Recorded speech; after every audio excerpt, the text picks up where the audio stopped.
Before we get going, here's the bit where I remind you that nothing we discussed should be considered as investment advice. This conversation is for informational and hopefully entertainment purposes only. So, while we hope you find it both informative and entertaining, please do your own research or speak to a financial advisor before putting a dime of your money into these crazy markets. And now, on with the show.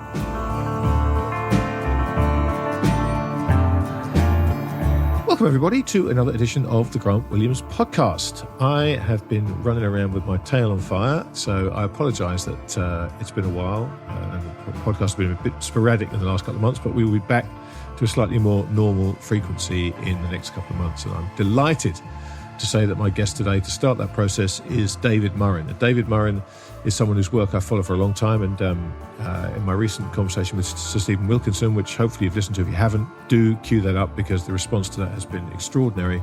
Stephen jogged in my mind that I really needed to try and get David to come on the podcast, and I'm very happy today to say that we've managed to find a date, and so you're going to hear our conversation shortly. David has a fascinating background which he goes into, so I won't preempt that other than to say his website, davidmurrin.co.uk, has everything there you would need, and I cannot recommend highly enough to follow him on Twitter. You'll find him at Global Forecaster without the last E, so that's Forecaster. His work is exceptional. We are going to talk about wars, we're going to talk about cycles, we're going to talk about history, we're going to talk about all the things that I love. But David does so in a way that is profoundly challenging.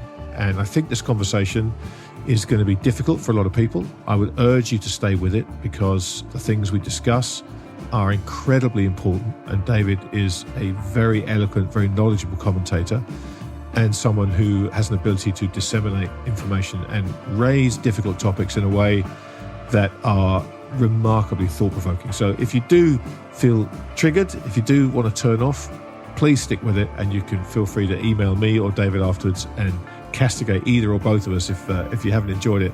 But I, for one, found the whole conversation absolutely riveting, and hopefully you'll do the same. So without any further ado, here is my conversation with David Murrin.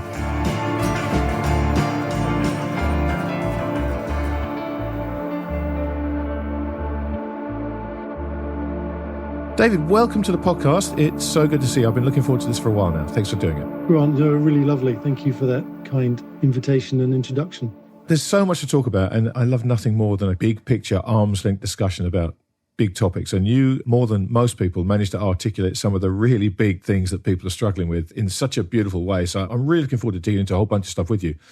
But before we get there, what I'd love to do, if you can, is just give people a little bit of background as to how you got to where you are now and the motivations behind it, because I think they're important for people to understand. Well, anyone our age, there are a lot of threads that come to certain nexus points in our lives. And, if you answer that question, I think one of the threads was my grandmother and grandparents came from the Indian Army. So empire and military constructs were part of an everyday life when I was young. I traveled a lot. So I saw the world in the 70s, which was quite closed off as a child of the world, which was quite rare for, an empire that had lost itself and we all went introspective. And I studied physics, which was really important because I didn't realize at the time, but I did have a lateral mindset. And physics taught me how to have a very disciplined thought process, which is important in terms of linear examination of any topic. So you can work out whether you're going down the wrong rabbit hole or not, as we'll cover. And part of that was I ended up in a jungle in Papua New Guinea as a seismologist. And that was when I saw on the first day of work, my workforce and 60 Papua New Guineans, so all cannibals, I found out later, having a full riot aimed at me and no one around for 100 miles to help me and having to front out that violent energy in the middle of a jungle clearing. And I saw the most unique thing. There I was 21, and it changed my life to watch this palpable anger. I mean, more anger I've ever seen in a pub brawl or anything like it in our culture. And somehow I took inspiration from my grandmother and I jumped into the middle of them and they, all raised their axes at me one by, and I stared them down almost with willpower, saying, "Don't you dare do that." And just like this scene out of the Pink Panther and Inspector Clouseau, I was sort of slinking along in my own head as I moved through this riot. And somehow I got to the end of it thinking, I can't believe I'm alive. Then I went into the tent or the tarpaulin, which was so-called my shelter for the night. And one by one, they came along as I tried to write a letter to my mother, which is something along the lines of, "Mum, first day at work, Mum, not going so well, about to be eaten by cannibals, really love you." And I suffered, bludgeoning and various hits, which I didn't rise to. But what was interesting, a few hours later, I was alive still, which is a small miracle. And my workforce was sitting there like vacant children, had the biggest temper tantrum on the naughty step, completely void of any anger towards me. And there was no residual I could pick up. I had them back at work 5 hours later. And I came up with this theory that, our ancient human systems were far more collective than, we ever imagined. The threshold of individuality of those members of the tribe was low, and therefore they shared emotions collectively that charged themselves like a capacitor. You can see I'm a physicist, and they discharged with a time function like a capacitor. And essentially, wow, that's incredible. I've just seen humanity like at its earliest form, but we're modern men and we're modern humans. Well, that's what I thought until I joined JP Morgan, the best of the modern humans. And there I was on the trading floor thinking, I know nothing about anything, looking around thinking, oh my goodness, I've seen this before. Intelligent Cray computers have been selected for their brain power and they're reduced to pocket calculators because they're behaving collectively. And that was the beginning of my study of humanity in a completely different way. And I went on to be the first prop trader, first one to really make money because people didn't think you could prop trade in that time using price behavioral models. Then I did it for the senior guy, Tommy Kolaris in whole of Europe. And we changed the way the bank took risk using price modeling rather than economic modeling. And that was a remarkable experience. And on that first day on the helipad after the riot, I made myself a promise. I was going to work for myself by 30. I wasn't going to be subject to other people's edicts. And on my 30th birthday, I went into the boss of Europe and I said, I'm sorry, but I've got to leave now and set up my own hedge fund. And that's what I did. And that led me to, a journey of the next level, which the next chapter happened after 9/11. I can only imagine that your first day inside JP Morgan, you must have been really missing all those angry cannibals. Well, I tell you, I'd spent 3 years in the most extreme environment, doing the most incredible things with, pilots who are ex-Vietnam pilots with 5,000 combat hours. Some have been shot down 7 to 10 times and they're still in one piece. And it was a really colorful, real life place. We had a workforce of 2,500 of these individuals who ferried up and down in war canoes, and I learned the language, which was really colorful. And I had a huge amount of responsibility at a very early age. So when I came back, I did feel as if I was surrounded by children compared to this sort of very manly environment. And I really felt like I'd put my foot in the wrong size shoe for a long time until I found this thing about collective behavior.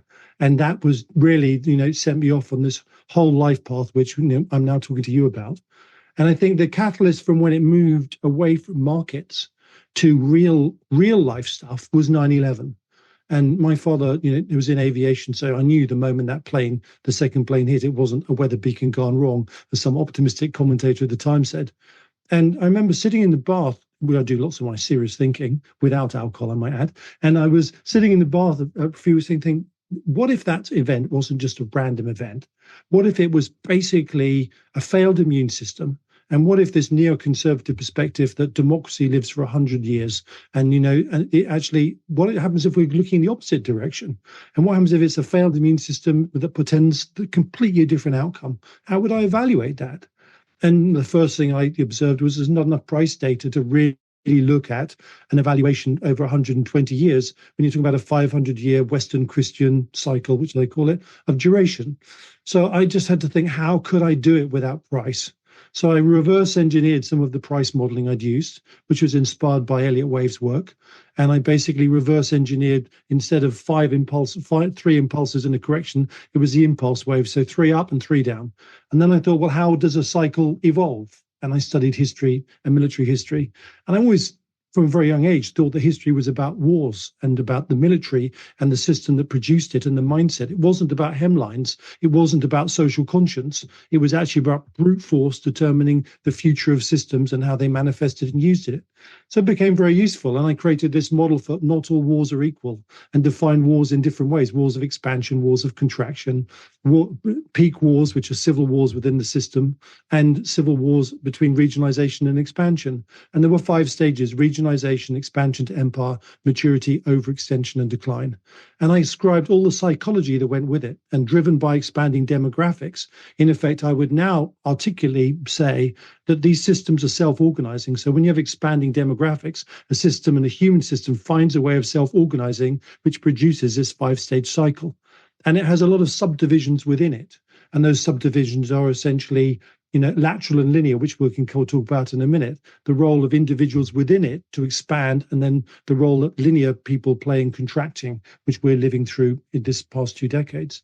But it was a little bit more complicated when I came to the Western Christian world, because I just looked at it and thought, oh, hang on a second. You look at the Portuguese, the Spanish, then the Dutch, then the French, then you look at Britain displacing France, 2 German challenges, and America. They're actually one super system, and they're bonded by a Christian mean.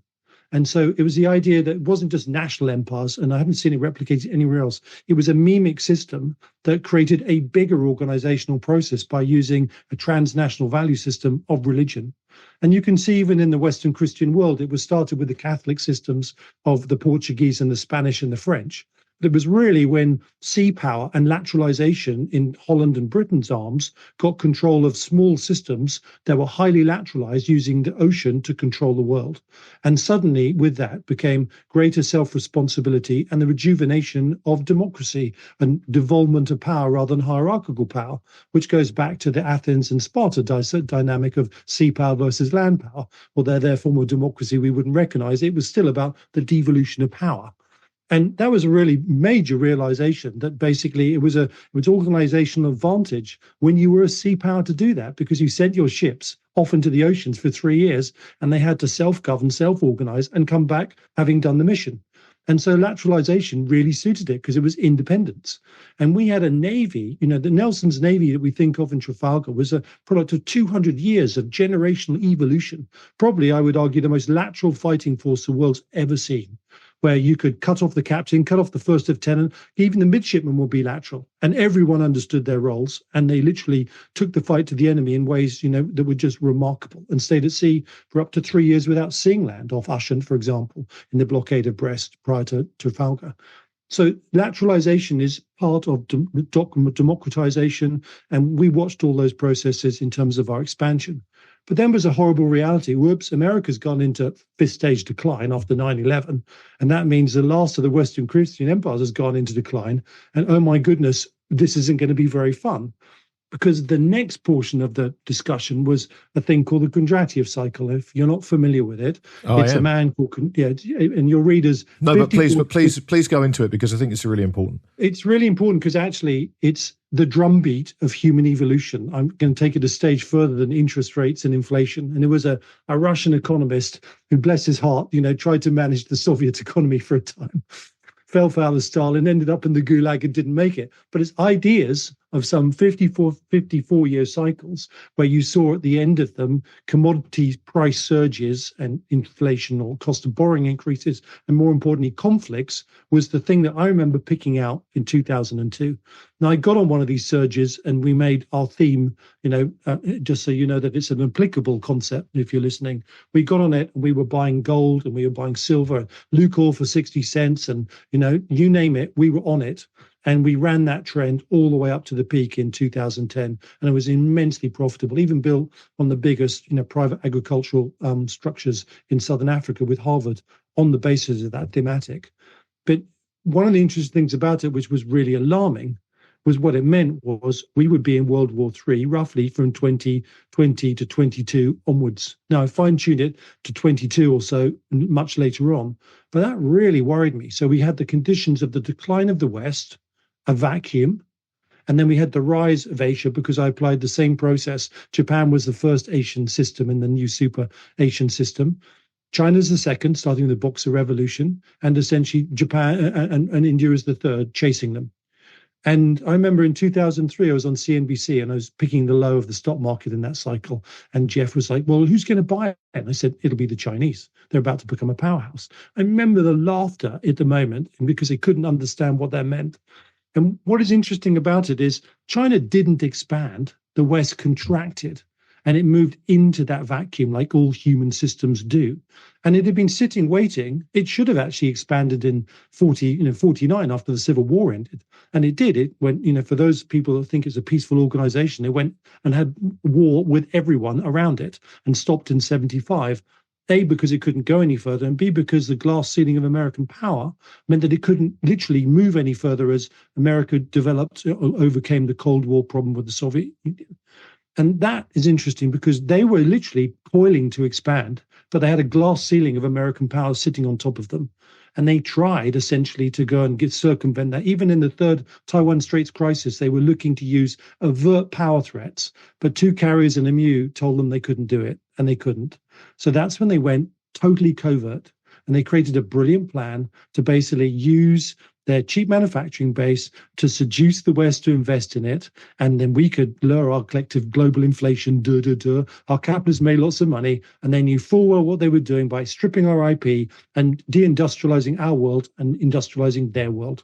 They started off by doing it because their labor was cheap, and they subsequently used that money to build automated factories which outstrip us and now provide the basis of an arms race we can't really match. That was a plan. And we, greedy, liberal West, walked right into it. And anyone who made money from the Chinese through that 20-year period should not live with themselves, because they mortgaged and sold the future of the West, which should have been safe, because normally that IP wouldn't have caught up as quickly, even though they were stealing it. We gave them the power to destroy our world. And they've been busy doing that at an accelerated race, which now leads to the point of conflict, which we can talk about. So those combinations, in terms of how things unfolded, became really alarming. And just to finish, at that point, I decided to talk publicly. I had 3 children. I remember feeding them milk in California, where you are right now, 1 o'clock in the morning, thinking, what have I done? And I'm thoroughly dyslexic. So when people said, write a book, I went, yeah, man, I can hardly read what I wrote yesterday, a book. You've got to be kidding. And then after that process, suddenly, and I'm not religious, but I remember the gift of tongues in the Bible, and it made me laugh when I heard it. It was like the gift of the tongue had arrived, and I could read just about what I wrote yesterday. It got better and better. And the product of that was Breaking the Code of History, which you probably read. There's so much in there. As you were going through, I've got like 15 things that I want to unpack for that. But I think to set the stage for later on in this conversation, you mentioned lateral thinking a lot there. And I think it's important because you talk about this linear versus lateral in your work quite extensively. And I think everybody has an idea what lateral thinking is, but they really just think it's just someone who thinks a bit differently to others. So on the basis that does form quite an important part of the conversation that you and I are going to probably get into in a short time, just walk us through lateral thinking versus linear thinking and the problems and benefits inherent in each. Before I do, it's probably worth explaining to you how I sort of stumbled upon the construct, because this in itself is interesting, especially because many of your listeners come from finance. And that was in my role, which was to build a group which used price analysis for the whole of the bank to change the way it took risk. I worked with all the senior risk takers across the European spectrum of the bank and some of the board members in the States who were on Fed government boards. And essentially, I noticed something quite fascinating. I kept saying, why am I able to see something in the future where my experience doesn't match those that can't?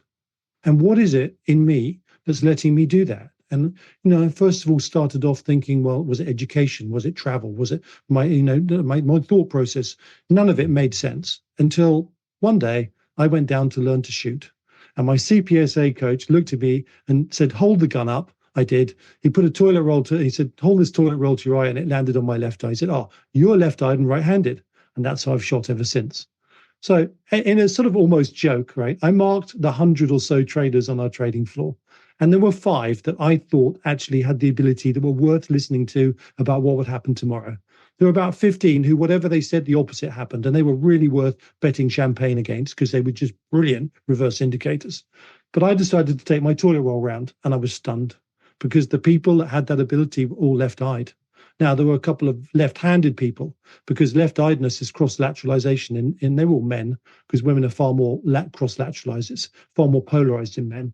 But nonetheless, this cross-lateralization really became fascinating. And I remember, creating these ideas about how different people observe and relate information. And the cementing thing was, I was sailing in the south of France on someone's boat. He just happened to be, like a multi-billionaire from a technology surge.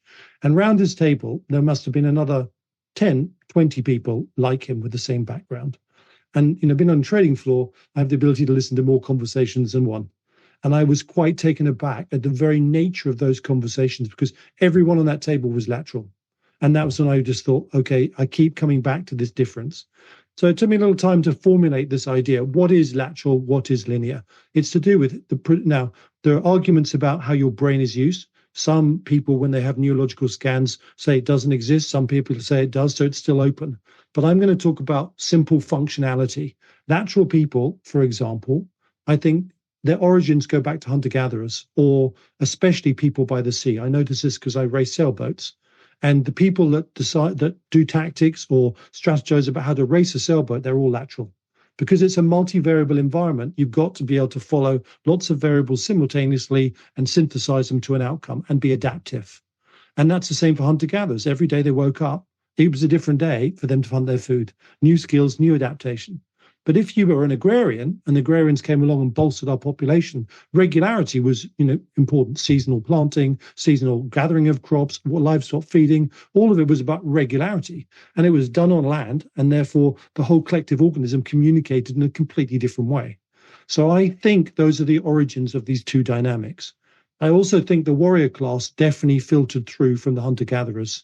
And if you look at old civilizations, you see that split between warriors and the agrarians operated the system for gathering food. Not the same. Occasionally you saw peasant uprisings like you did, for example, in Okinawa, but it was a very different level of combat from different sides.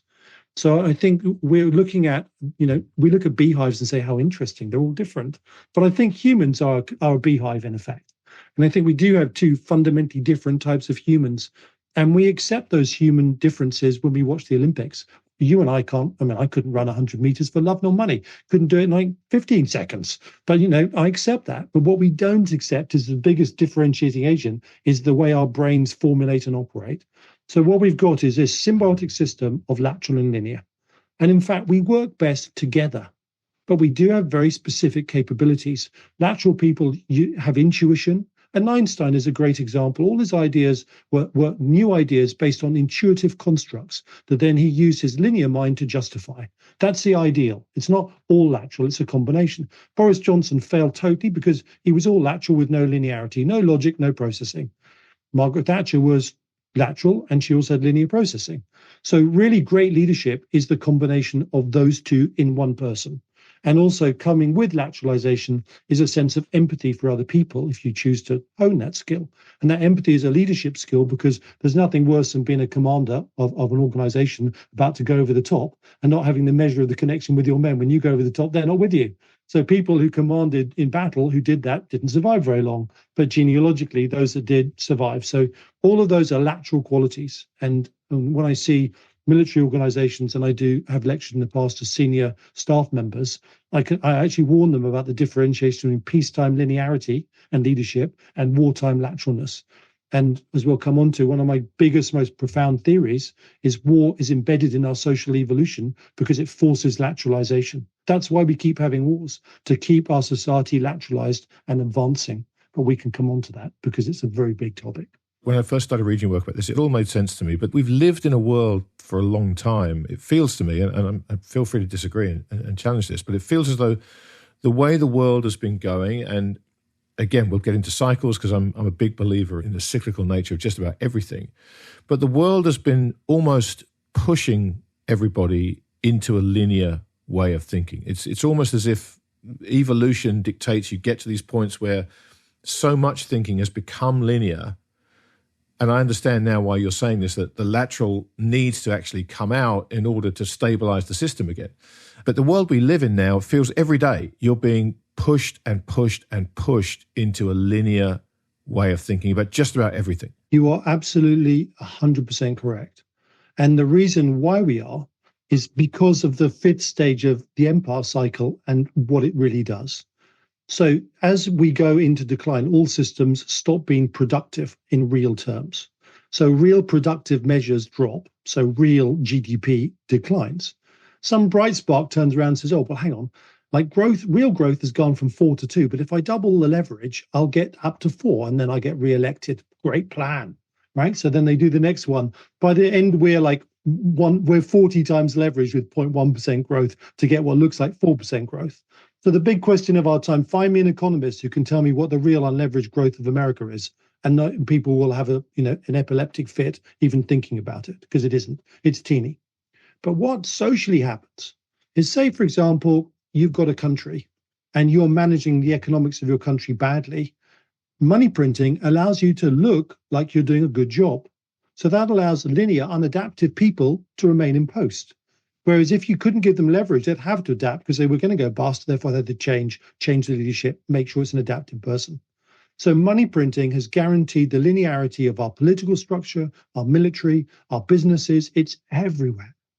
And that is the greatest danger of money printing. It's not just the leverage and the shock when you have to take the leverage out. It's actually the social consequences of literally 20 years of linearity. And I'll give you some examples. We all know that Brown was unelectable because he was not linear. I mean, he was thoroughly linear. No empathy, no intuition, just no one would elect him, period. May is another example, unelectable. And, she's never been there. And so was Sunak. We all know what a linear person looks like in leadership. It's a disaster. And so is good old Starmer and co. In fact, the whole of the Labour Party are always linear because if you look at the division that takes place in politics, it's very simple. Wealth generative or wealth distributive. And if you're a wealth distributor, it's because you can't create it. And if you can't create it, you take it from someone else. That's a linear process. But a wealth generator says, hey, I can make more of this. I can adapt. I want to grow. Incentivize me. And that's the split between all political parties. And right now, we've stumbled into the uber Marxist wealth distributive process in the UK, unknowingly because they never told us what their policies were, duped by Corbynism. And with it comes a Marxist kind of concept, which is essentially we know better than you because we're better people. So we're going to tell you what to do. And we're going to basically re-educate you. But the truth is underneath it, it's just a hidden mechanism to take what they don't have from someone else and basically have a moralistic cause in the process. And we face a black hole as a result of this current government and who they represent. One of the interesting things about people being herded into linear thinking is that certain words and certain ideas become incredibly charged. Marxist, which I absolutely understand what you mean by that. I also recognize the fact that there will be people that hear that and that's the trigger for their brains to do something very different, which is either discount everything you and I are going to talk about from now on or feel like you are being pejorative towards the left. It's these words. It is Marxism. It is racist. There are words that come up in this part of the cycle which become so charged that people who are 95% of the time rational thinking and can listen to arguments and can debate them, but we have these words now and you've watched them. They're like trigger points. But, absolutely. They're trigger points in a defensive barrier that prevents us from self-examining. And there's another dynamic which is important about decline. So all empire systems that expand, and it can be a company, like a military formation, they have people that serve the system. They obviously have service to themselves, but there is a balance and, they understand service. Look at Nelson. I mean, definitely egocentric, but he served his country and he died in service of his country. And the sense of service was exemplified by every captain at Trafalgar and all of the men that fought on those ships. Service. Now, what we have is service to self because we're moving through decline. And service to self promotes narcissism, which is frigging rampant in our society. I mean, there is now a word used, that narcissism is applied to Trump, which anyone who was an observer of psychology knew it was from the beginning. But he's got so out of control now that everyone understands he is a narcissist. And the only person he really serves is himself. And Harris may not be the most competent potential president, but she did one thing no one else has done. She nailed his psychology and she kept pressing his narcissistic button to expose him as a narcissist. And the thing that's very simple in my travels is whatever we think with a narcissist, however genius they are, believe me, we will never harness the genius before they take our kneecaps off, ever. I've never encountered one you can ever get through without damage. So it's a really simple lesson. And the reason why people don't see it is because an increasing number of the population echo narcissism. And because self is more important than the collective, there is no service. And as a result of it, you've got a hypersensitive group of people who don't understand that society works because we all contribute to it. And that was one of the things I really wanted to get across is that we're only as strong as each of our commitment to our society's values. And we've lost all those values and commitments because they've been obfuscated in a sort of pool of self. And now they've been corrupted, not just from the inside, but from our enemies. So we face a really terrible, conflict with a lower self-identity we've ever had. So there are lots of things happening in decline that have made us weaker. And China has especially understood how to infiltrate our systems. And you only have to look at the way Iran and its proxies have infiltrated our society, making it look as if Hamas are the victims. but in fact, they were the aggressors. And, there are many things about the conflict in Gaza which are just suppressed, which is one of the lowest combat ratios in the highest population density we've ever seen of civilian to combat deaths. When the other side are not protecting their civilians, they want their civilians to die. And we need to really understand Hamas and Hezbollah want civilian casualties because they know it burdens the West and it turns the West against Israel.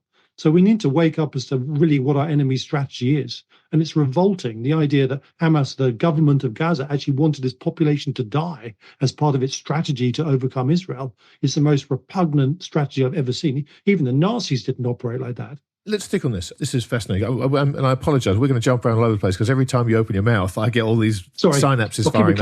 No, please don't. Let's stick on this. And this is one of those subjects that it's become impossible to talk about. It's become impossible to talk about Israel, Gaza, Palestine, Iran, Hezbollah, all this stuff. It's become impossible to talk about because people have a view, they've picked a side, or they've been shepherded towards a side, depending on the media they consume. I find it fascinating that I listen to certain discussions and I can understand the viewpoints held by people that I disagree with, and I can debate them. I don't have to agree with them. I can find it curious that people think the way they do about certain ideas, particularly given the overwhelming body of evidence that's built up over years and years and years. And yet, the Israel-Palestine conflict that was triggered on October the 7th last year, for me, has been revelatory in the cracks it has exposed and the methods which it has revealed in terms of coming back to some of the things you touched on earlier. For me, it's been a personal watershed in seeing some of the damage that's been done beneath the surface. And it took the heinous events of October the 7th to occur to reveal a lot of the stuff that's been happening beneath the surface in terms of indoctrination, in terms of the spreading of ideas and seeds. As you've watched this unfold, I'm sure a lot of this has fed into ideas that you had prior to this, and this has really been more confirmatory than anything else. But how have you watched this debate develop and the hardening of stances and the sheer inability of people to talk about this in any meaningfully constructive way?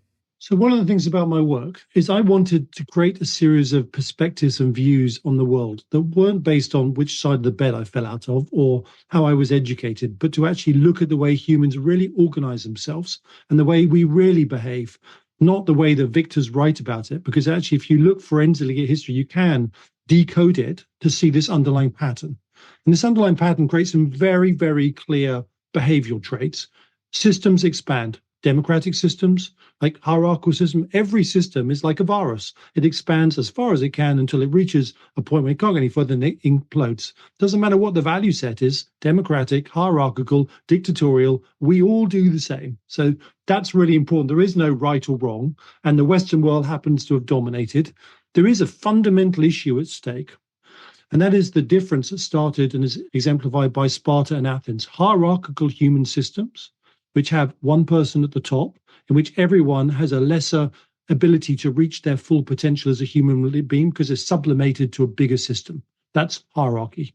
Whereas democracy is based on the idea that as individuals, we are free to grow and expand as long as we don't damage the people in our society in the process. And I think that's incredibly profound, especially in a world of quantum mechanics, where we're starting to learn that the human brain interacts with the quantum mechanical world in ways that has huge potential. So which system of leadership and self-organization do I think has the most potential? Without doubt, democracy and individual growth without harm to others in the process. So that's one framework. So when we look at, the great wars that we have faced, and I'm trying to frame exactly how big this issue is, we can go back to the Napoleonic Wars, when, although there were kingdoms and kings, Britain had a parliament, so there was a devolution of power. But basically, Napoleon was viewed as a dictator. So hierarchy versus a broader based form of leadership was one of the biggest things that cemented the two sides against each other, and Napoleon especially. Tick one. Tick two, and we don't realize this, was the Kaiser and the Second Reich into 1914 was equally as dictatorial compared to the other European states around it. So once more, you've got hierarchy versus lesser hierarchy towards democracy or devolution of power. Same theme. And in the second chapter 2 of that war, which took time to resolve, Hitler came along and we know he was even more despotic and even more controlling, as if they thought more of that energy would overcome the weakness of democracy. We went through a Cold War, which had the same divide. And now we are basically going through this great struggle. Probably, I'd say the last great struggle, because whoever comes out of this will dominate the world for the next 100 years. And that struggle is China's autocracy with its allies like Russia, Iran, and North Korea versus the old, decrepit version of democracy that's struggling to remember what it should do. But that is what is at stake. That's the memic divide which World War III is divided by, which has already started. Now, within that construct, China has basically very cunningly done many things, and we'll come on to how it's prepared for war. Not prepared for deterrence, prepared for war. And it has three key proxies. North Korea, which at the moment is relatively quiet, although I think that's about to change with the way it's making noises to the south and providing physical troops to go on the front lines in Ukraine. We need to watch out. That's the next hotspot will go up. And then you have Iran, and then you have Russia. Now, it's no coincidence that these smaller proxies have been thrown at the West. I'm quite convinced they wouldn't be doing it if China wasn't there, because they wouldn't have a chance. But China is throwing its smaller allies at the West and stretching us and testing us. And so Ukraine is strike one, massive regional war, not a small regional war, Stalingrad squared on our doorstep, drawing in more and more resources. And then the next war that started on October the 7th was Iran's war against Israel. Make no mistake, if you're listening, it is clearly objective that Iran was set up, and it had a real problem because after the revolution, it's a Shiite nation. 15% of the Middle East are Shiites. That's it. It's very hard to dominate a region with a minority. So basically what they came up with as a cunning plan was their singular goal was to destroy Israel, which would then suck in many Sunni people that also believe the same. And they could have a broader power base amongst the Sunni regime. That's been their whole objective. Eye on the prize. Since then, they've never stopped. And they also understood that ultimately they couldn't overcome it after the Iraq war. They could not overcome the Sunni powers. So they've been seeking nuclear weapons ever since. And their end game is to become a nuclear power and possibly even to use that nuclear weapon to eradicate a one-bomb country called Israel, who are so vulnerable as a result. Remember, that's what the underlying regional dynamic is. And so when, Obama unbrilliantly decided to give the space for the Iranians to move closer and closer to the breakout and 3 Hercules birds full of dollars and cash, what do? They funded a war in Yemen and funded their proxies. So the proxies that we see, Hezbollah and Hamas and what's going on in Yemen, it was all funded by Obama's money. Brilliant. And good old Biden came back and decided to do one of those on steroids. Where did the process go to evaluate how good was that strategy? How effective was that strategy? And you talk about dogma, linear dogma. That, the Iran policy by the Biden and the Obama administrations, is a dogmatic linear process that is beyond any kind of self-evaluation. So where we are is, why did Iran trigger the moment then? And it's very simple. They had two dynamics. Like many commodity producers, when prices of commodities are low, they suffer from inflation. And they had an awful lot of internal disturbance and fractures that they couldn't control anymore. And then there were the accords which were about to be signed with Saudi Arabia, which meant that suddenly a Sunni power would link with Israel. Man, their objective disappeared out the window if that happened. So triggering the assault by Hamas, which was designed to be so heinous that Israel would basically engage viciously, and therefore they could trigger this massive PR campaign, how vicious the Israelis were, was their main goal. And Hezbollah joined in from the north and rocketed daily, and the Israelis had to go and remove essentially their people from the border 40 kilometers or so away from the rocket range, which in itself was a strategic concept. They couldn't deal with the north. They had to go west.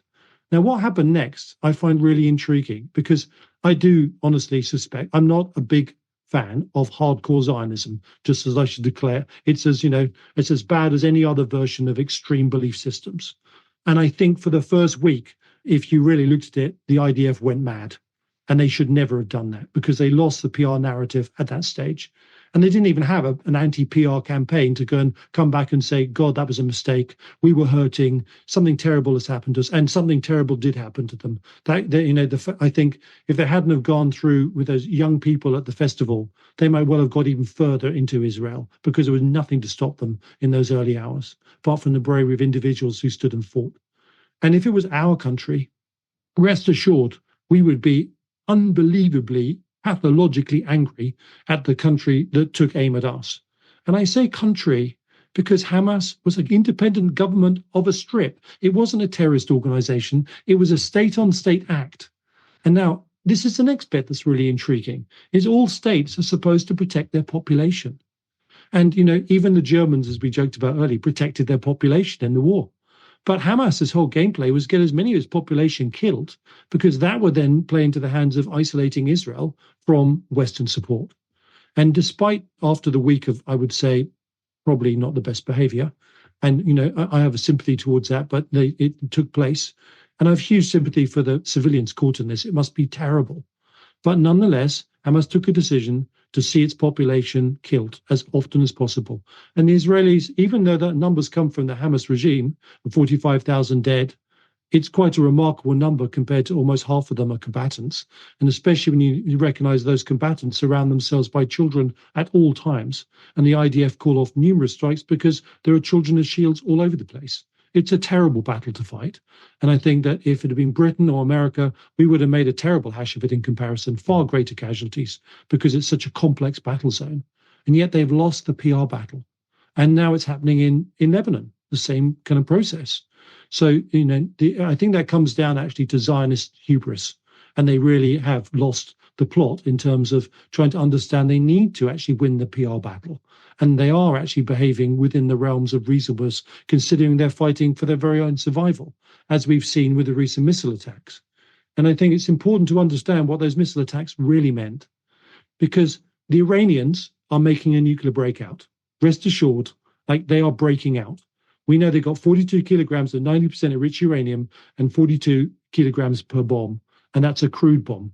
And now you have to assume the Russians are given the miniaturization techniques, which means they can have more than 3 bombs. They've dug holes in the ground where the facilities are based.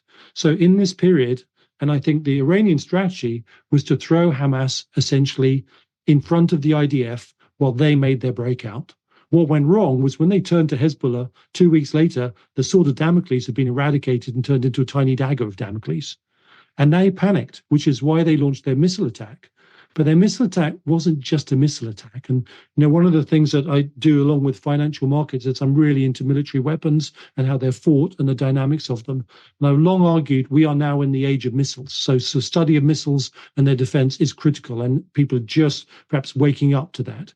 One of the things that happened with that penetration, which was probably Fatih 2 missiles, is the warheads there were either hypersonic or they maneuvered.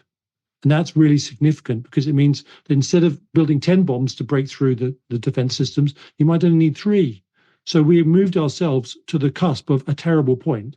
And the Israelis must be feeling very squeezed because, with the election pressures from Biden, their priority is to destroy those nuclear facilities. And until they do, Israel is not safe. And Iran will escalate as a result and close the Gulf, and we will see a massive oil spike. And then we may well see the next domino effect of North Korea and China entering. So we're in the 1914 dominoes are falling moment, and yet we live collectively in a state of war blindness, as I call it, which is the most alarming thing I have ever seen. It's like watching someone not prepared to defend themselves, despite the fact the fight will be the death of them. Let's go back to that PR battle, because this is something I've been fascinated with. It's hard to think of a time, and obviously the conflict in the Middle East has raged for many, many years, and it has its flashpoints and it builds up and it ebbs and flows like many things that are cyclical in nature. But the PR battle that you talked about, which is so important to win, has changed in nature completely. And that feels like a more recent shift. And when you look at the media, it has skewed more and more left over time. That's very easy to see. And because of that skewing of the left, the right skewing media like Fox is both easier to put on the defensive and it stands out more for being extreme. And I'm using air quotes here. Talk a little bit about the corruption of the media. I was at an event recently talking to a very, very smart guy who was quite well connected and quite influential in Democratic Party circles, and a very thoughtful guy, and a guy who was very open to debating things and not from a hard and fast democratic standpoint. He could see flaws, this and that. And at one point he said to me, well, look, I'm a Democrat. I want the Democrats to win. It's perfectly natural. I understand why Republicans want the Republicans to win. And I said to him, I find that interesting because you just demonstrated to me that even at your rarefied level of someone who really understands this process, this is a team game. It's not about the person. It's not about the ideas anymore. We want our team to win. I said, look, I'm an Englishman. I've got no dog in this hunt.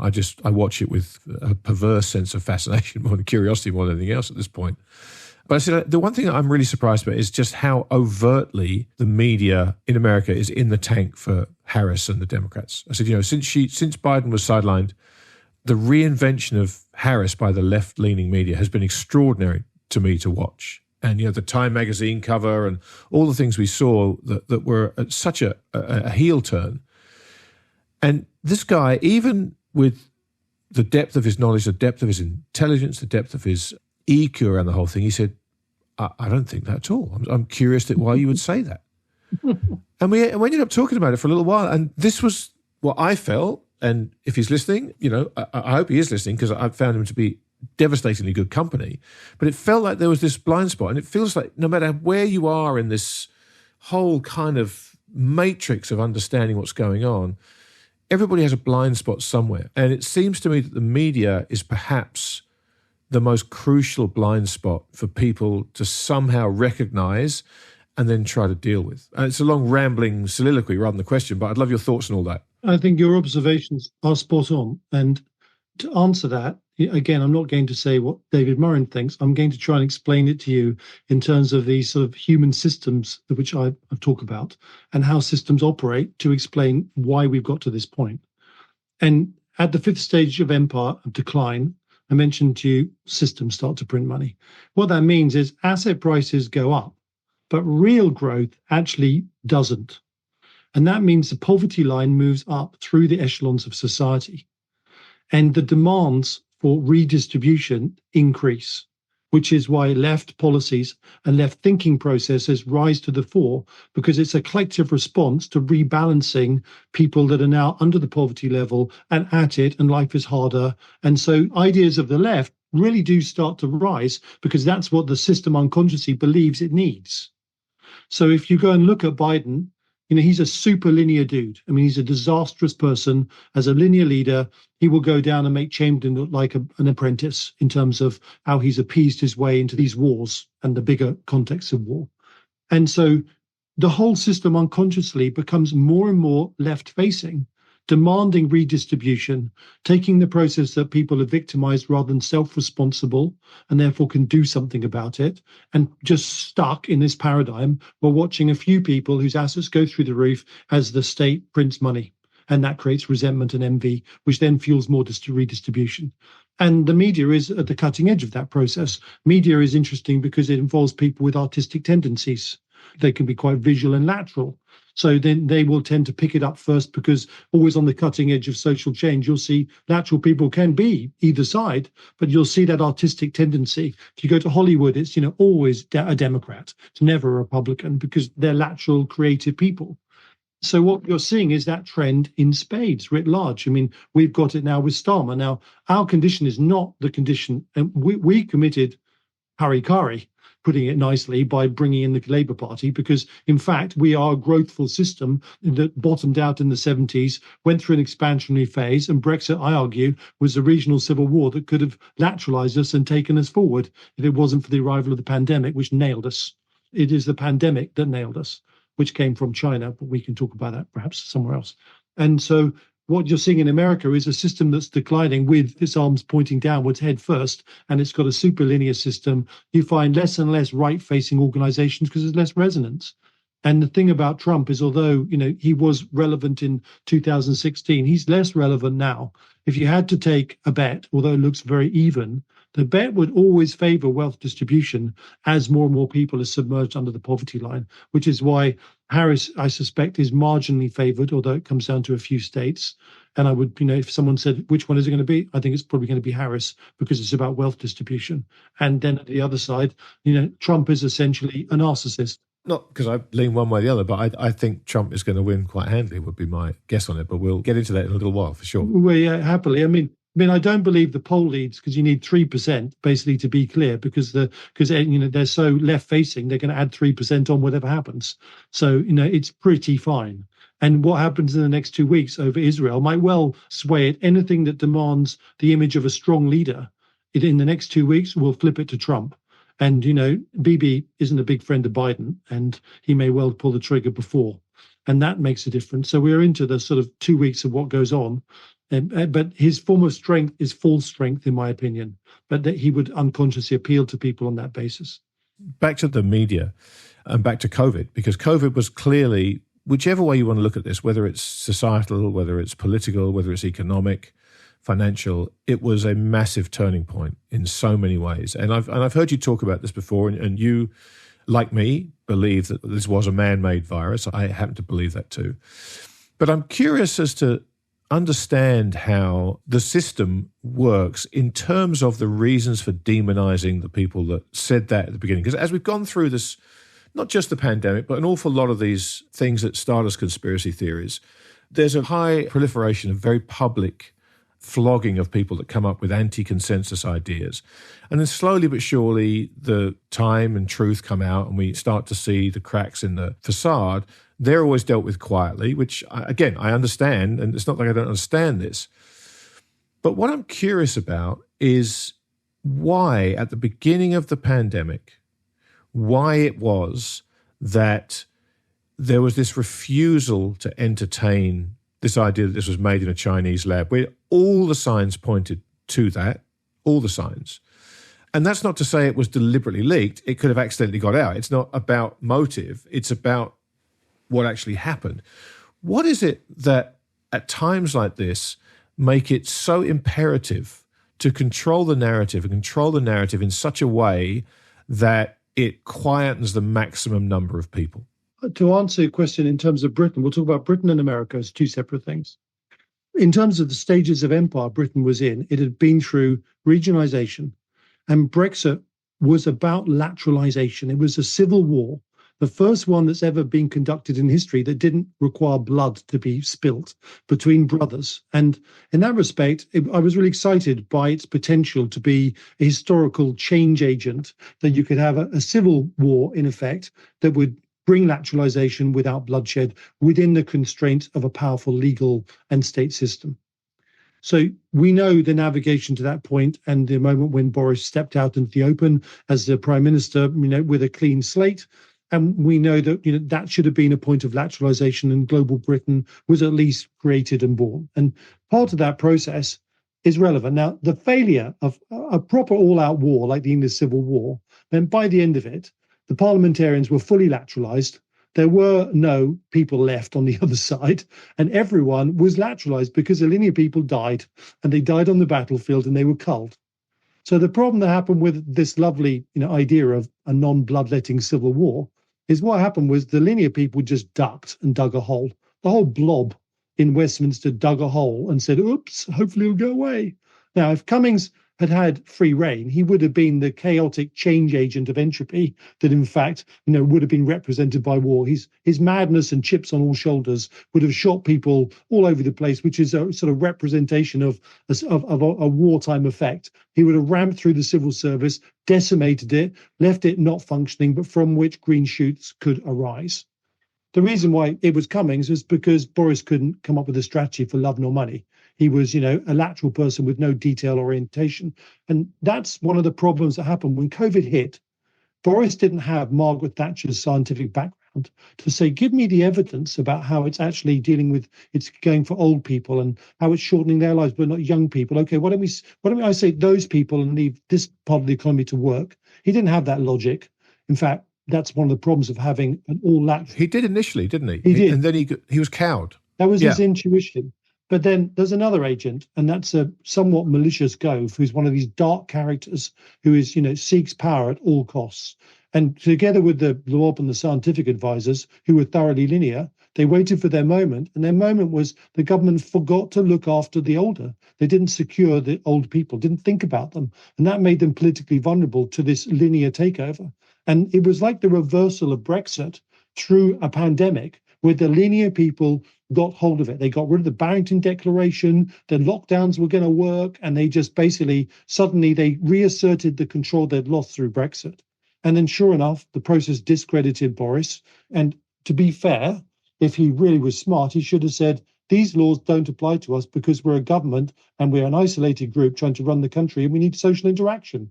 That could have been easily actually stated from the beginning, as you'd expect your government to do, who's locked up in a war hole, to actually be in the space. Why could Sweden do it and Britain couldn't? So the Scandinavian countries actually have a much higher sense of lateralization. I find it when I go to Norway and I speak to investors. There is something about their hunting genes are stronger than, their agrarian genes. And the net result is they're more lateral and individualistic.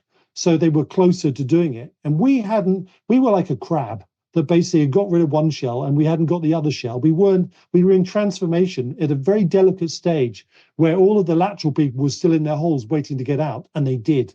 So in effect, the sabotage of Brexit and the betrayal was our leadership's failure to understand the complexity of the social transition and the unable to take control of the crisis. Because conversely, if it had that vision, he could have actually locked in Brexit by being like the Swedes, lateral, and gone another way and proved that Brexit meant thinking differently. And we would have had a totally different outcome. We wouldn't be down £400 billion. But there was another agent in there, and that was the superlinear Sunak. Because operating behind the Treasury, he turned the Conservatives into the biggest wealth distributing party in history. And he did it because he was buying votes. And there's no doubt, I'm sorry, but, much as he appears a jolly nice chap, his ambition and his giveaways were designed for a single purpose, which was to, recapture the leadership with sensible linear thinking. And he used taxpayers' money to do it. And the net result was he destroyed the Conservatives. And now we have just a terrible version of government in our wildest dreams. And it's a consequence of really failing to make that social transition to a balanced lateral linear thought process and remove the entrenched linear blob. So how was it that, particularly, and I think COVID revealed this perhaps more than anything else, the West, as it become collectively kind of identified, they all just kind of fell in line with each other. And it wasn't as if, we get used to America leading these things, but whether it's Australia, Canada, New Zealand, the UK, the US, they all kind of fell in line with each other. There was no strength. They didn't feel there was any leadership whatsoever, frankly. So what is it that brings us to that point collectively? Because you expected that maybe someone would have been an outlier, but the Ardens, the Trudeaus, the Turnbulls, they all just kind of fell into this. Wars and pandemics are what I call entropic events. And when they hit and interact with the human social structure, they really show its mettle. So if it's lateral and on the way up, literally we would have adapted and we would have just carried on. But because we're on the way down in late stage decline, the whole system is linear. And the one thing about linear thinking is it acts like a giant herd and no one stands out. And I think for some reason, America was definitely compromised by its role at the Wuhan laboratories. There's something about that one day will come out. And I suspect, like all weapons of mass destruction, the CIA are all over it because they're very good at that. And so somehow the infiltration of the laboratory compromised actually America in the generation of this agent. And we know it's not zoonotic. We know it's a man-made agent because of the way it's transmissible to a human host. And then the only question left is the timing of it. And I argue the timing really did suit Xi. And its purpose wasn't to kill. Its purpose was to remove our debt facility. So basically, we went bust by fighting it and couldn't use that same debt provision for an arms race. I think it was an incredibly effective strategic ploy, which actually, way before Afghanistan, opened the way to this sequence of aggressive actions by the autocratic powers. This is fascinating that we got to this point, because this is generally the point where... This is when they turn off and go, I'm not listening to him. No, listen, your worry is that you look out the window and it's dark and we're still talking, because I just find all this stuff fascinating.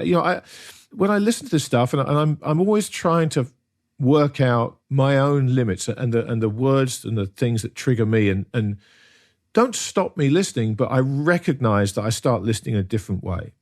And a couple of these things just occur. Like when people mention the CIA involved in everything. Now, I'm not saying they're not involved in everything, because by definition, they probably have to be. But I'm very acutely aware that there are certain levels where people drop off, in terms of their willingness to engage and stuff. And I know that when you get to the CIA level, a lot of people go, oh, CIA, you can't blame them for everything. I know that is a precipice past which a lot of people can't go. And also this idea that the deliberateness of actions like COVID, let's say it was released deliberately with the intent of forcing the West to go into greater debt. And let's accept that was the idea. I always find that when I try and rationalize that and I try and think it through and I try and poke holes in it all, which I try and do always, I get to the fact that we've seen the outcome and we are retrofitting intent to an outcome. And that outcome absolutely works if that was the intent. Yes, they decided to do this. We followed along. We did everything exactly as they thought we would, and it's worked out perfectly.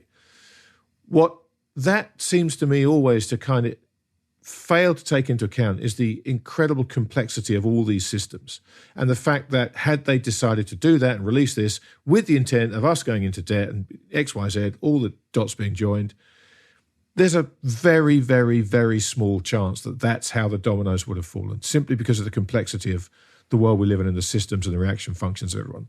So walk me through that in terms of other potential outcomes and without kind of looking backwards and saying, this is how it all went down. That must have been their plan, if that makes sense to you. You touched on something which is worth expanding.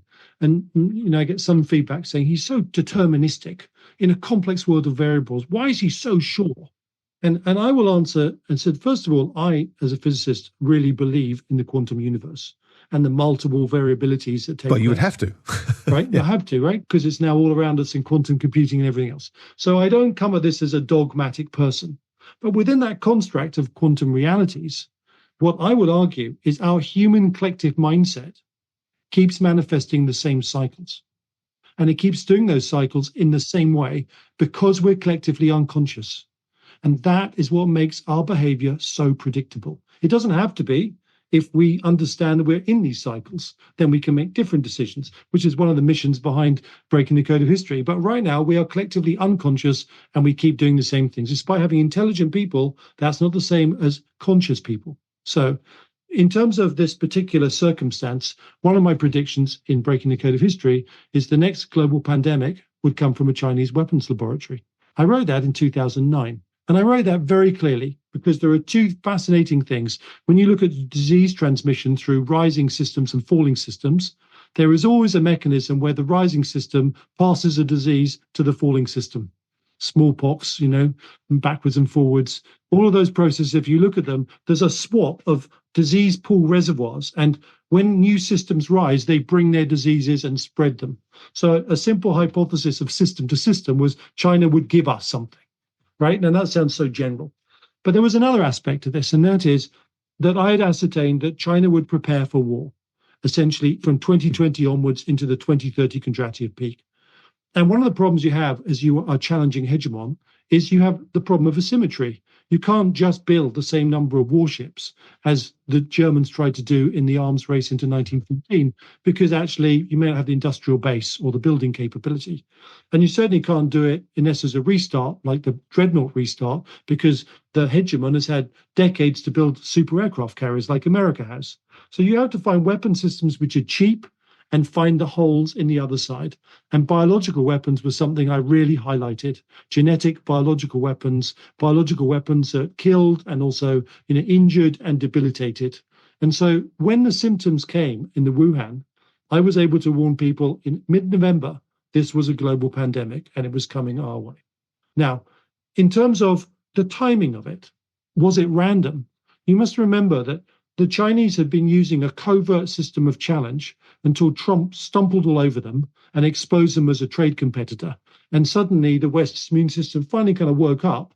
And through that trade mechanism, now China was being disadvantaged. It wasn't on the front foot, it was on the back foot. So the timing of the release, I don't think, was strategically a surprise, because suddenly this plan to take the world over had been discovered and they wanted something to get back on the front foot. So I think even the timing of it. So that's one of the reasons why when I saw it happen, I said, this is not zoonotic, despite everyone telling me. I know the characteristics of zoonotic. You get incremental spreads that increases as it adapts in the host. This just turned up and went woof through everyone because it used, genetic blood to optimize the outcome. So then the next thing is, why did you release it? Well, it could have been an accident. But I did a study of if I wanted an intentional release to create an outcome, I needed 7 things in place. And if any one wasn't in place, then I couldn't do it. But all 7 were in place. So there's a fairly good chance when you look at it as a weapons release with the intention to maim the economic base of the West because we were weak, because we were predictable, and we would go into a process where China could induce us to lock down because they showed by example, if you're disciplined like us, you can do it. And all the linear said that's the reason why they all did it. Well, if China locked down, we can do it. And so it was a complete transmission concept. The WHO basically sold the same story. They've been infiltrated by the Chinese and covered for their tracks. I mean, you can see the cases for it. So I would argue that it was an intentional release. And when we go back and the history books write about World War III, the smart ones were right that something happened with that pandemic that really was game on. Because something also happened with China that people do not realize. About the same time in March 2020, China took the decision to stop being an industrial exporting economy and did something that emulated the Nazi four-year plan in 1936. It stopped exporting in the same way, therefore there became a demand gap, and it militarized and it created a fortress economy. And it meant, as it did do for the Nazis, they were either going to go to war in 1939 or be bust in 1940. If Chamberlain just understood that, he wouldn't have wandered around saying peace in our time. And in fact, I believe that's what China has done. That's why Xi is running out of time, because we can see from his economy, the adaptation is now at the brick wall moment. And you see their intervention recently was a panic to try and buy time, because Xi is not like Putin. He's not a warmonger, as in he's not aggressive and will take chances. And this moment when he has to pull the trigger is a big moment for someone of his character. And so he would try and give himself as much time as possible. But I'm afraid we've now reached a stage, in my estimation, and how this conflict unfolds, this hegemonic conflict, which is a 112-year cycle.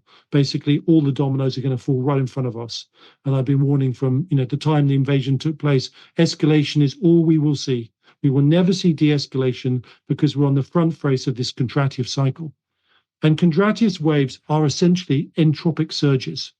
So just to explain this, I started off thinking 5 stages of empire cycles were self-organization mechanisms so we could optimize ourselves. And, then I remember thinking in 2018, I'm a physicist. I meant to think about the fundamental drivers to everything. And I've explained what we do, but I didn't explain why we do it. And then I suddenly went back to the very simple basics. Our universe is entropic, which means order goes to disorder. Everything goes to not much over time. And that means any living creature has to create a bubble of what I call anti-entropy to survive within an entropic structure. And if we stand still, we don't feed ourselves, we'll be mold and dust in a month because we act and we move to be anti-entropic. Now, we do that individually, but we've also learned to do it collectively because we multiply our effect. So these 5 stages of empire models are our social coherence that create anti-entropic behavior. And so when you build an empire, you are brimming full of anti-entropy. Rome's viaducts brought water. They had systems for their sanitary dynamics so disease didn't spread. They had grain from 5 corners of the empire, so they didn't need a grain god anymore. Empires, stability, anti-entropy. And then when the system declines, then they're challenged by a more anti-entropic system. And China is that other anti-entropic system. Its organizational skills are breathtaking. And then mankind has a challenge for the next peak in anti-entropy. So we're using wars to basically decide who is more lateral, who is more anti-entropic, and then creating the period of Pax Britannia, Pax America, heaven forbid, Pax China, in which case the whole world surges forward and grows to a new peak. And that's what we're involved with. That's our human cycle. And it's regulated by this 112-year Kondratiev cycle, which is the best way to describe it, is an entropic pulse, which pulses chaos and disorder and dissatisfaction through the human system. And when you're on the front face of it, nothing ever gets better. And we're on the front face until 2030. I've spoken about this before, but I did a presentation in January 2015 that took the Kondratiev cycles in and talked about war. It talked about exactly this idea of there being a third world war. And it was amazing to see the reaction to it, because I was really just talking about possibilities rather than anything else. And it really caught a lot of people by surprise and challenged a lot of people. And then you could feel in the room that people felt this was really out there. It was a fascinating conversation afterwards with people, the questions. But to see how quickly that feeling around this has gone from distinct impossibility to probability has been fascinating to watch. But when you talk about this World War III and you talk about this window that China has, and obviously the demographic challenge they have is a significant one when we talk about that window closing. What does this world war look like? And what does, given everything we understand about the systems, how they collapse, the West system is in a very different part of its own cycle to that in the East. So what does the world look like post-2030 when presumably the Western system has collapsed in some shape or form and is starting to be replaced by something new, and an ascendant East, which I've spent time thinking about what that looks like, and I struggle to really crystallize anything that I can hang my hat on and think, okay, I get what this might look like now. Yeah, before I answer that, can I just, you touched on something that's fascinating, Please which do. is this sense of denial when you raised the World War III issue. And I bet you none of those people have come back and said, that was really fascinating, that was prophetic. But I say that because I dedicated my life to try to understand what happened to this point and what will happen as a principal investor, which honed my skills not to be an intellectual and live in a delusional bubble, but actually to match reality with projections and outcomes. And one of the things that really fascinates me is, when I started going public and warning about war and how we needed full spectrum deterrence, I had this image that we would have our elbows out by now, our pikes forwards, and we would have full spectrum deterrence, and we'd be, looking like we did over the Cold War, saying, don't do it, don't do it. Never did I imagine that we would sleepwalk into this so completely. I call it war blindness. And I finally got fed up of people calling me a warmonger, because a warmonger is someone that basically advocates for war for personal national benefit. Sorry, I don't advocate for war for personal national benefit. I commentate on the way we fight human wars to understand why we do it and prevent the next one. That's my motivation. And I have been trying to warn people that our sleepwalking would guarantee a heinous outcome for ourselves and our children. And yet still it's easy just to say he's a warmonger. So I thought about this. And for all those people that would use those words, I'm now accusing them of being war blind. And they're war blind and they cannot see what's happening. So what grip, like something out of Tolkien's Twin Towers, when the Rohan's king is under the spell, are they under? Well, they're under a spell which is Pax Britannia, Pax America, which is, as they found in 1914, no one could believe after 100 years of peace that war would ever break out. It's a linear construct. It's like it always has been this way, so it's going to be this way. But I can sort of forgive people because it's a big jump between 100 years of peace, barring a few, wars that were insignificant or relatively, although Americans think theirs was very significant. It wasn't in the big scheme of things. Basically, this idea that you go from peace to total war in Europe. But there's something else or two other factors that in our society really applies and didn't apply then. And that is that having gone into decline, we now have linear leadership everywhere. And linear leadership only looks at the railway tracks. Now, what are those railway tracks? The railway tracks are self-projection. They're projection that they themselves wouldn't do it, so someone else wouldn't. And this is one of the things that I'm going to intersect is, just as there are lateral and linear people, there are also human predators. Human predators specializing in predating on other normal thinking human beings. I say normal in the standard bell curve. And the standard bell curve is non-aggressive, non-expansive in a way they wouldn't take things, torture, whatever to other people. But this other group use the projection of the normality, because they're projecting on them as social camouflage, migrate themselves through systems and then take control of systems and lead the world into its worst moments. And we need to understand that Hitler was one of those, Stalin was one of those, Mao was one of those, Putin is one of those, Xi is one of those, Kim Il-sung is one of those. We live in a world populated by these people that are human predators in command of countries with war machines. Now, I hope in the future we can develop some self-awareness. Trump is no different, and the danger of Trump is we would elect in exactly the same thing that faces us up against us in the West. He's exactly the same person. He will destroy the Republic of America within the next term if he gets in. You believe that he will single-handedly end? Yeah, I do. And I'll tell you why I argue it. If you look at, as a narcissist, his first 2 years of term, he was surrounded by a necklace of generals that basically meant you got the best of narcissism. You've got a randomness and creativity, and you've got a moderation of the mad ideas, and you had him contained. And basically, then he learned how to destroy them. And each one of those generals that contained him, he shot metaphorically. By the time he was at the end of his term, he understood how the levers of power worked. He could do it without anyone else. and he instigated a revolution. How he hasn't gone behind bars shows how weak the legal system is for what happened. If he did that at the end of his term, believe me, he's not going to suddenly change his coat when he gets in this time. He believes in absolute power. Now, he's very vulnerable, which is why Putin manipulates him, because he's an unconscious, fully manifested narcissist. But there's only one place for a narcissist, and that's in total control. So he will break those chains. He knows how to do it, and he will do it in short order. The Republic is deeply endangered from the inside, and that's the problem. He's not even a good war leader. He's not even a good strategic thinker. You've got guaranteed collapse, and you've got all the randomness of poor strategic thinking, which looks like strength, but isn't. On Harris's side, you've got complete weakness and incompetence, but so weak she might actually listen to her military advisors who actually know better. So, if you look at the two, I would take the latter over the former any day in the survival of the struggle that we face. Yeah, it's interesting. And again, whenever I'm having these conversations, I've always got this little voice of the audience in the back of my mind. And this whole thing, this whole argument, discussion, call it what you will, has been deeply fascinating to me, because I find that a very interesting analysis and counter to my own thoughts, but I'm perfectly happy to entertain it as a possibility. Whereas I know there are going to be a whole bunch of people now who've gone, this guy's a never Trumper, that's why I can't listen to him. But neither are fit for purpose. Neither. No, I know that's the problem. Like we didn't have any fit for purpose people to elect. So believe me, I'm not a fan of either. I mean, it's really, we're into the world. When people say, how do you define your currency trades? Well, it's the least piece of shit, pardon my language. We're in a structure where it's the least bad choice everywhere. The least bad leader, the least bad pair, the currency dynamic. It's proper bad stuff.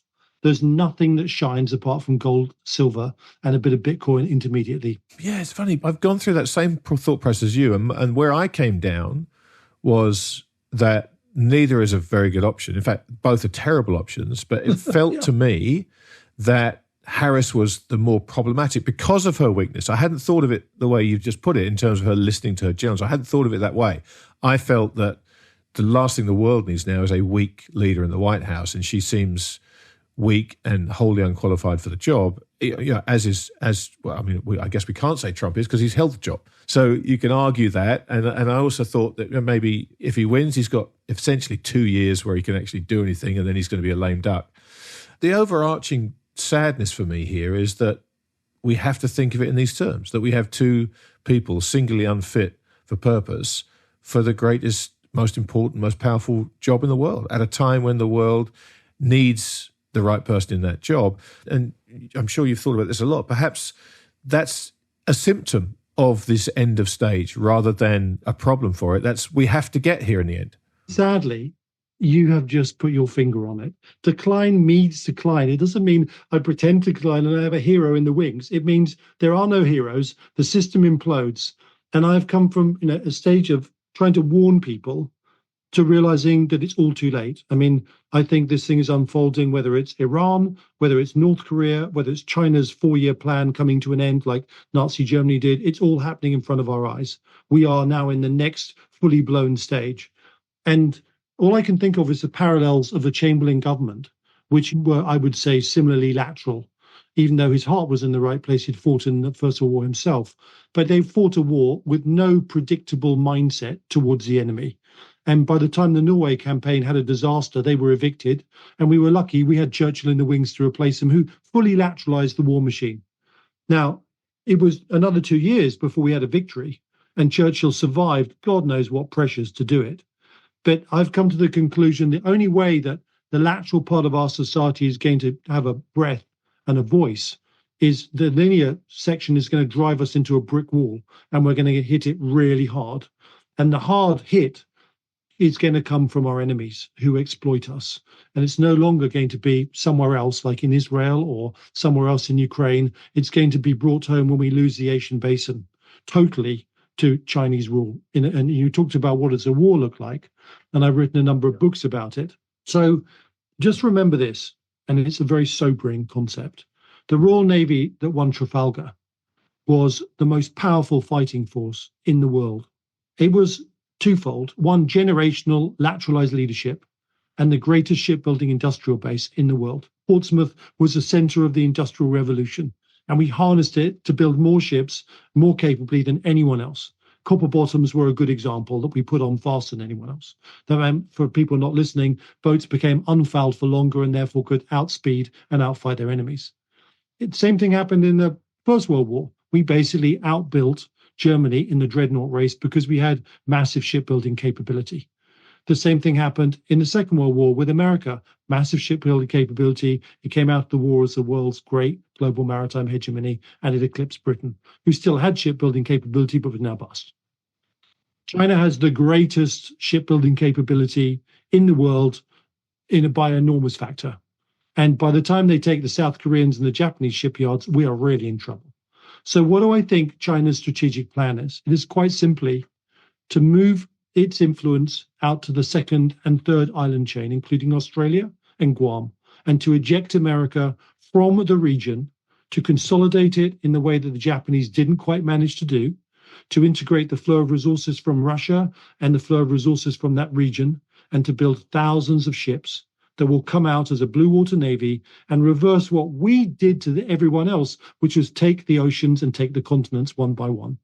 And you've got to remember, the Chinese learn from our history. The fentanyl crisis that they feed is a direct attack on America based on the Opium War strategy. It's not random. It's like, we're giving you the history that you gave us. And we've forgotten how we became a global maritime powerhouse in Britain and America. We did it through naval power, control of the oceans, and we constricted every continent we came across. Britain's constricted India, not by land power, for those people who don't understand it. We did it by controlling the trade routes, because even the Rajas and the estates inside used maritime trade routes. So their survival strategy, their war-winning strategy is just that. And I'm afraid to remove us from the Asian basin, and Red Lightning was a warning all about this, is they understood before anyone else that missiles could be used to create aerial denial capabilities and destroy warships. So they then created a saturation strategy, which when I wrote about it in 2020 and warned in 2018, everyone laughed. Said, really? But basically, if you fire more than 14 missiles at an Aegis-class destroyer, unless it's modified, it fires 28 back, and the 15th one will kill them. And that means that if you have 3 destroyers to 1 carrier, somewhere around 50 missiles, you've hit the carrier 4 times. And that's saturation. And we've now suddenly seen that. We had saturation in Ukraine, and people are going, oh, it's just a war of attrition. But actually, we know what saturation means, because the Iranians saturated and penetrated the defense system of Israel with huge consequences only a week ago. Right? And just in the same way as the Condor Legions went to the Spanish Civil War and created blitzkrieg, which was then used by the Walshmen in Poland and France. Essentially, the Red Sea is the testing ground with Iranian optical sensing ballistic missiles to close off a seaway using this technology. And it's far more basic than the Chinese in far fewer numbers. And America doesn't have enough anti-ballistic missile capable destroyers to keep the seaway open, period. So it's had a proofing concept. So we're just waiting for the hammer to drop. And that drop comes when Xi makes his decision to go to war. And there will be no warning, because in the age of missiles, you don't mobilize armies and men. You just roll your missiles out and you fire them. Does this war look like it splits the world into just East and West? And I mean, maybe China looks to conquer countries in the East, but it just leaves America and the West alone. What does it actually look like? So one of the things that I think we're always very bad at doing is trying to understand the mindset of our enemy. And Sun Tzu was really big into understand your enemy and you will understand where he's going to be. And the West has completely misunderstood China. China has duped the West into giving it all the money to build an industrial base, allowed us from the same time, ripped our IP off, which would have taken them decades to close the gap, and then they would have lost their demographic advantage and they wouldn't be a threat. They have run over us. They've penetrated us from intelligence perspective, and they put 5 million Chinese in America, which you truly got to treat as if they're hostiles. It's all worked on their favor. So what is this planning about? It is quite simply that CCP cannot tolerate any form of individuality or lateralism outside their party. So this isn't, I can coexist with the West. Their strategy is to control the world. Just as Hitler thought he could control Europe, the CCP think they can control the world. Now, everyone goes, really? Is that possible? Now, here's the sobering part. They've created social engineering programs that subdue their own population. Total control with social credits. It's terrifying. Cross the road, off a zebra crossing, and your bank account closes. Look at your phone the wrong way to an official, and that's it. Your gene line's finished. Right? They understand how to create submission in all those people outside the party. The reason why the party's grown to 15% of the population is because you are nothing unless you are inside the CCP, as it was to be a Nazi party member inside Germany. Same scary process. They've taken the Uyghurs, a hostile and Muslim society, and Muslims have a strong sense of self-identity because their self-identity is on the rising curve, unlike Christian identity, which is in decline. But they've managed to engineer and reconvert them and subdue them in ways which we really should have just screamed at. Look at the Hong Kong Chinese, 6 generations of capitalism and democracy, like flattened in 3 months. So how do they do it? They understand that if you take the lateral individuals out of a system, everyone else behaves collectively like wheat, and you blow the wind and the wheat bends. And that's their model to take the world over and to eradicate individuality. We are not in this. They will not coexist with us. Literally, their plan is the dominance of the world. And they have the industrial capability and the technology now to do that unless we wake up. And there are some levels that we might be able to address. Like, for example, if we could take control of space with laser weapons, then we would negate the missiles that travel through them. There are some technologies which are still a possibility, but I don't see them yet present. And we are in a major battle struggle for our survival. It's not something that ends with a peace treaty. This is the existential survival of what's left of the free democratic world. And if we get through this, we will be thoroughly lateralized and re-energized, even though we'll be exhausted from war. Fascinating. This has been such an amazing conversation. I've enjoyed every minute of it. Thank you. And you've left me with so much to think about because, I'm capable of entertaining these ideas, thankfully, but they're still big ideas and they still present you with a possible future that it's terrifying to confront. And I think a lot of people shy away from that fear of confronting this idea. It seems so awful that we just think, well, that'll never happen because we've lived through this period of prosperity in the West that's just kind of... It was false prosperity in every way. Absolutely. And it's created hubris, greed, delusion, which it feeds the blindness. And it's a big idea. And I've lived with it. And, if for those that find these constructs hard, what I would recommend is go and read Breaking the Code of History and see how it's predicted everything that's happened in the past 20 years. So it's not like I'm just sort of fell out of bed shooting off a bunch of ideas. These ideas have predicted very effectively how our systems work. And it's terrifying to me how accurate they've been. And if you really want even more detail about the Chinese war machine and all the mechanisms around it, which you don't see in the Western press because no one wants to hear about it, go to my website, www.davidmurrin.co.uk, and sign up for Murrinations. The detail that you will find that explains the rationales behind this are really powerful. And I've done that because I want to share my thought process to empower people to actually go out and be a voice, to overcome their fears, and to literally, if you can't do it for yourself, do it for our children. Because I'll tell you an interesting story, profound story for me, and it's very personal, is that when I said in 2005 and I was feeding my twins milk in California, what drove me to overcome my dyslexia to write was my fear that there would be a world war from 2020 onwards. And my children that I was feeding milk to would be a part of it. And I, as a father, really didn't want that and felt like my greatest responsibility was to do everything I could to raise awareness, to prevent it through deterrence. That was one of my missions on top of my investment career at that time. And the book was a product of it. And the subsequent books I've written, Lions Led by Lions, which dissects the First World War and the lessons from the First World War. A defense review called Now or Never for Boris. Unless we did something when he first came in, war would inevitably follow. And then Red Lightning, which is a warning of how China wins World War III. They've all been motivated, and especially Global Forecaster, by this task and this mission. And sadly, denial has overcome in so many cases, and linearity, those that listen. I have the ears of many significant lateral thinkers, but lateral thinkers are not in power. So we're all watching with horror as the train is driven and accelerated into the wall. And it's up to us to basically make a difference. And the one thing that democracy empowers us with, as you have and I have, is to become knowledgeable without bias, to see things for what they are, to make decisions and then share in a voice that cascades through our society to your friends, to dinner parties. That's what the freedom of our ancestors gave us when they sacrificed themselves on the battlefield of democracy. And we owe it to them to use that voice to stop it from happening again. So however difficult it is, I really urge all of you to literally, the evidence is now overwhelming that even if you don't think it's certain, we're into 50-50, 60-40, this scenario is real.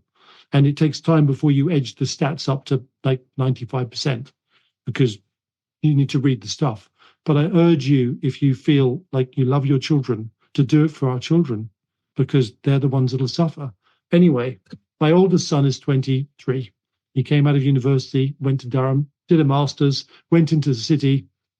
And in April, when I was traveling, he rang me up and said, "Dad, I want to run something by you. I want to join the Navy. The water is our heritage. I've been brought up on the sea.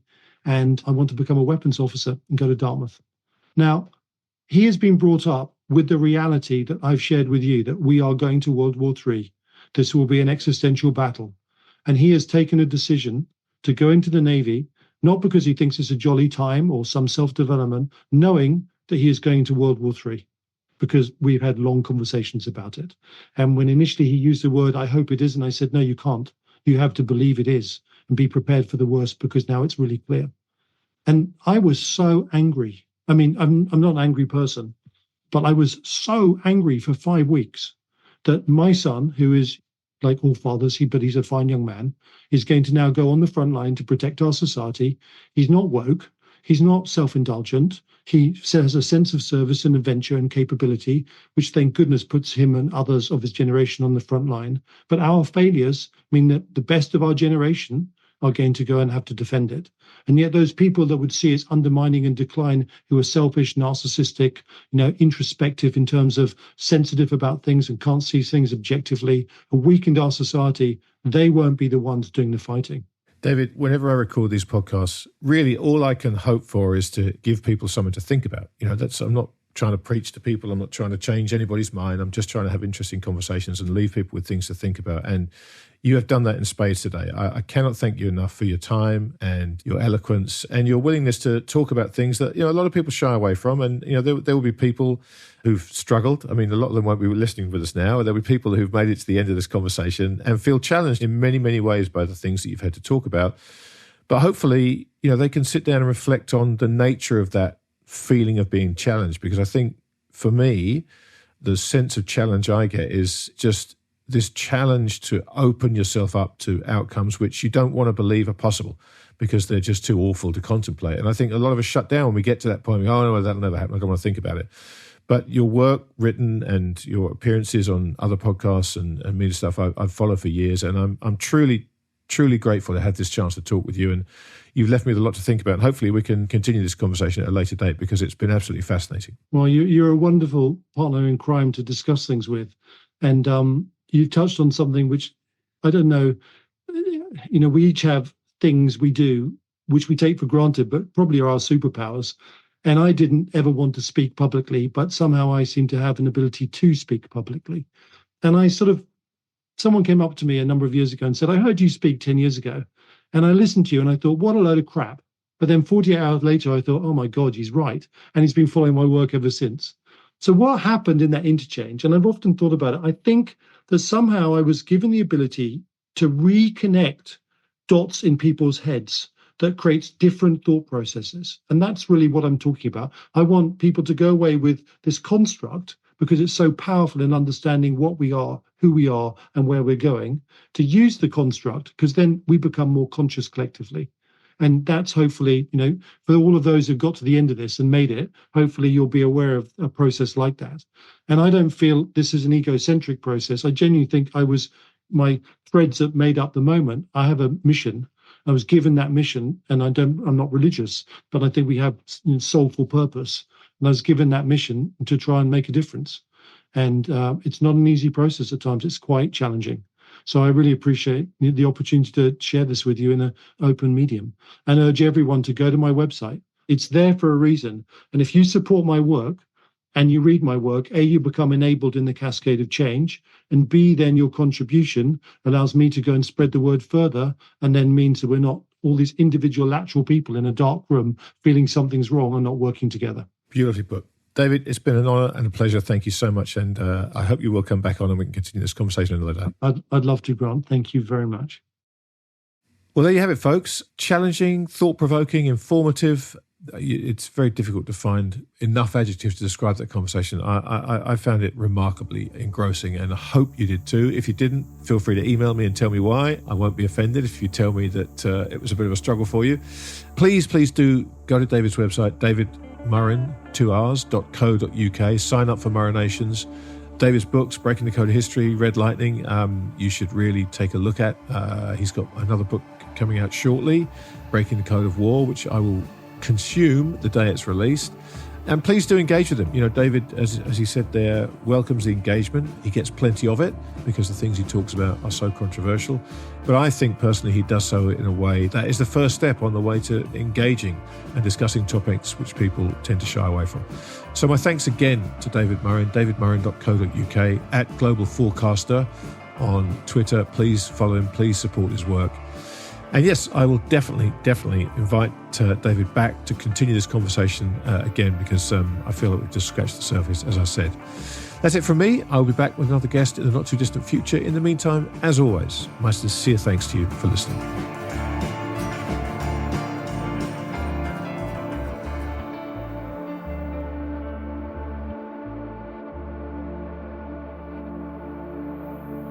Nothing we discussed should be considered as investment advice. This conversation is for informational and hopefully entertainment purposes only. So, while we hope you find it both informative and entertaining, please do your own research or speak to a financial advisor before putting a dime of your money into these crazy markets.